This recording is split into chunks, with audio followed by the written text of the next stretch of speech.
Most coffee shops don't fail because of bad coffee. They fail because of lack of direction. I'll be talking about one simple framework that I use in order for us to be well guided sa business direction namin. And without this framework, I believe magiging magulo yung aming business direction. And that framework is what I call the vision pyramid. Jumping into the meat of this video, so no more yapping, straight to the model at framework agad tayo. So as you can see here guys, I will be talking about what I call the vision pyramid. Bibigyan natin direction yung business natin. Because as you recall, our previous video, we talked about the primary aim, wherein yung passion natin, gagawin mo siyang mission. Now, yung mission natin, gagawin natin siyang vision. Like, yun yung direction ng business natin. Mas in-depth na siya, mas malalim na to. For this video, we will not be tackling muna nitong values. So, X muna tayo dyan. Itong strategic objectives ay wag muna. And key performance indicators wag muna. So, why? Because this will all make sense soon. Once, nandun na tayo sa part na we will talking about more on culture building at system building. But for the meantime, dahil nagsisimula pa lang tayo, we don't want for you to be overwhelmed with different concepts and then terminologies na some of you might be overwhelmed dito sa bigat ng mga other terms na to. Kasi usually, itong mga terms, ginagamit naman to sa mga corporations, mga big companies or office style setup. Ito yung usually ginagamit. But on a starting up a company, hindi natin to usually binibigyan pansin, di ba? So right now, I will be talking more about this so that it will be easier for you to understand. Okay. Now, as you can see here, focus muna tayo sa vision at mission natin. Since ito yung pinakauna natin, simulan muna natin dito sa vision.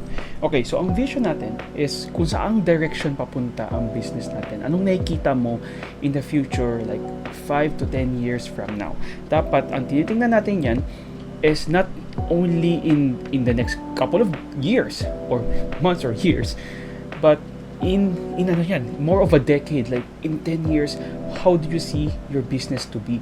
Kaya usually if you see some vision, usually for those na nag-work sa mga corporations or maybe companies out there or may experiences working in a company, you have saw some mga plaques or maybe frames of the vision of the company, like ano yung gusto nilang mangyari sa business nila, like to be the leading provider of this something, to be the best known of something, to be the best coffee shop probably if you are syempre in a coffee shop setting, to be the best coffee shop in the world. So yun ba yung gusto natin? But to make it more measurable and attainable, how can you define best, di ba? So dito sa vision natin, so umpisa mo natin dito sa vision. Where are we going? So, halimbawa, saan tayo papunta? Kung ang 10 years mo, 10 years sabihin natin, 10 years tayo titingin dito. Kung you are currently here at you want to go there in 10 years time, ano nakikita mo in the future? Kasi you have your product, which is sabihin natin, ang product mo will be coffee. Okay? And then, ano bang pinaglalaban mo? Kasi this is what I would want to express the idea na being an entrepreneur, being a businessman, may mga nakikita tayo sa mundo na somehow tayo lang nakakakita. Na we envision the world in the future that we would want a safe haven like this. We would want to solve this specific type of problem because we ourselves are the ones who experienced that kind of problem. So, in the future, so sabihin natin, kung ang product may coffee, ang future ay nakikita mo siya is no more problem in a safe space. Sabihin natin students. Safe space for students. I'm just ano lang guys, laying out some examples lang that usually most coffee shop owners naman can relate to. So sabihin natin safe space for students. But you cannot be like, pwede naman natin mas laliman yan. Let's say, a safe space for students in medicine. Probably, di ba? Ano yung problema ng mga isang medicine students that your coffee shop can solve? That pwede kang tumalon nun eh. Let's say, it's not really a place for them. Pwedeng you can provide like reading materials, research notes, or any other matters lang that you think that you can solve the problem of this specific market through your coffee shop. So, ipagdidikit lang natin yan. Ibig sabihin, yung coffee mo, yung coffee natin, ididikit mo siya sa market mo, at ano yung offer mo in between. What is your specific offer na masasolve mo yung problem ng market na to through your offer, at yung coffee ay yun yung representation of your product. Okay? So let's say, sabihin natin, in 10 years, you would want to have a safe space for students in the medicine field. That's how you foresee the future, because you have experienced yourself yung problem na yun. 10 years from now, you see the space, you see the future that I will not be having any problems for a safe space for the students, and I will provide the specific solution for them to help them. Okay? Then, how do I want the customers and community to remember my brand?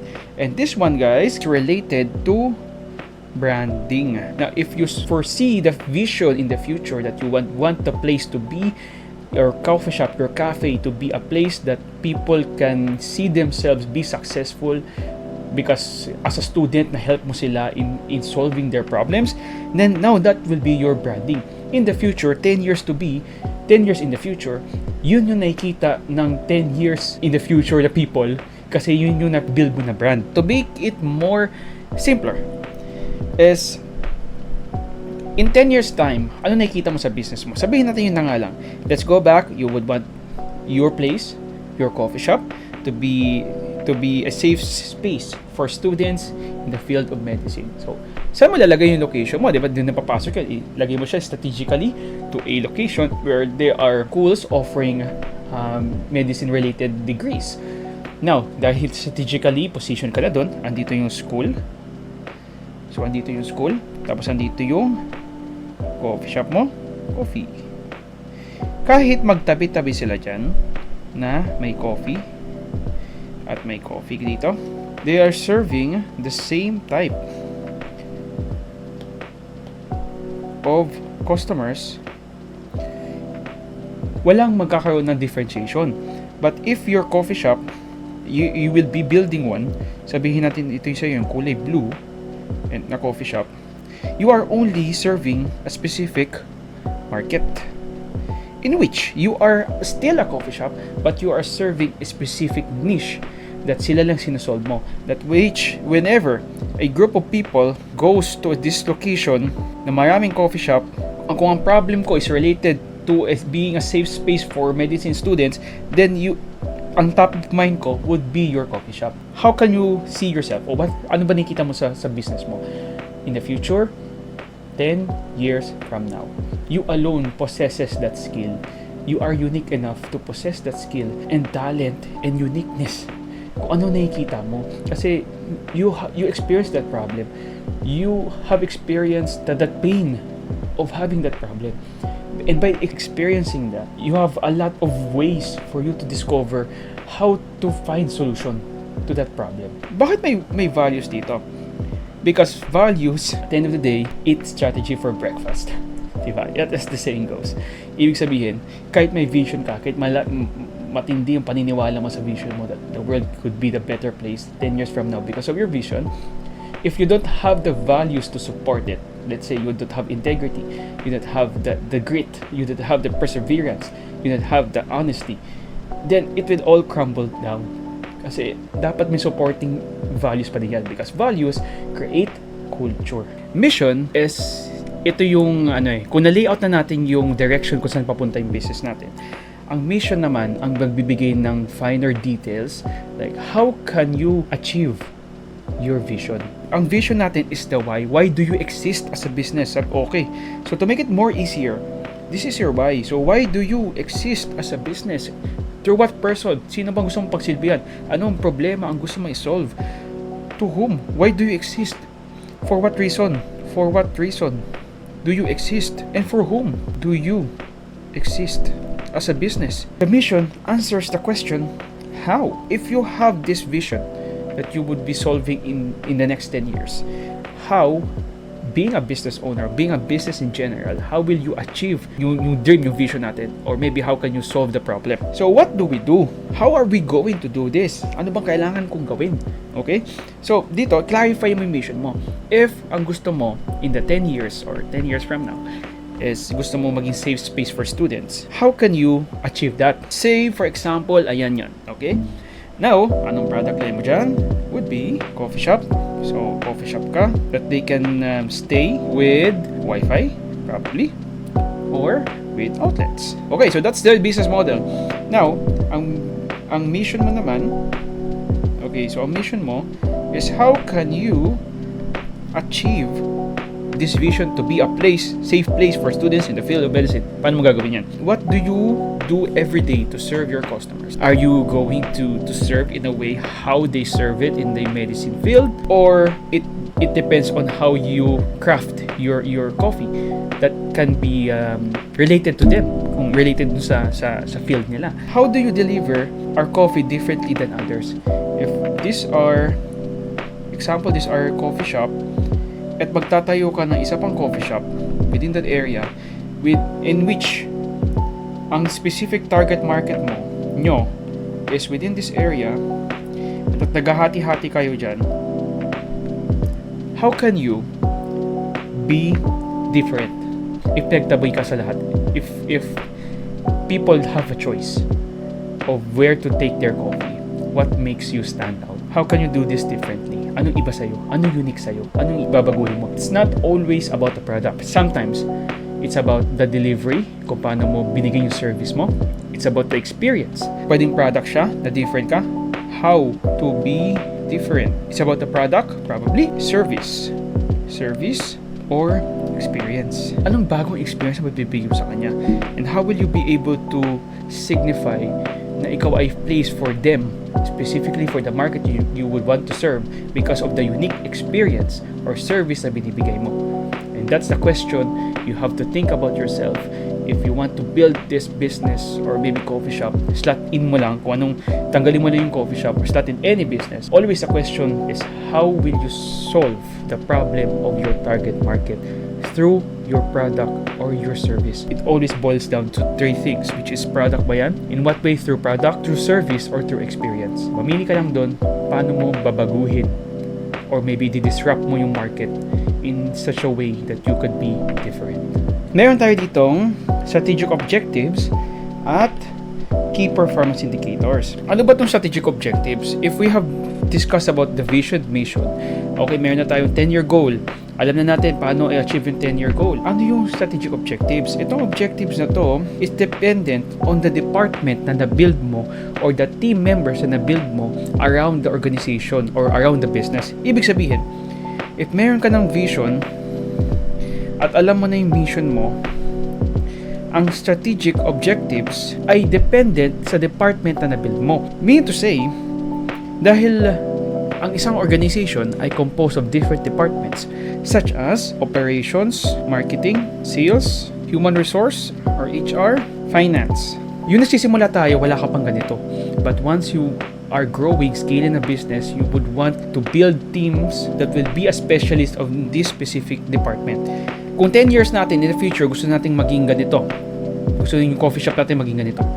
In 2 years or 2 to 3 years, anong plan ng operations? Anong strategy ng operations to fulfill ng product para mabigay o ma-deliver yung product na maayos o magawa yung product na maayos?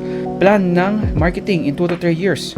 Social media content, content marketing, advertising, paid ads, influencer marketing, and many more. Sales, in 2 to 3 years again, paano mo sila maku-close? Paano mo sila maku-convert?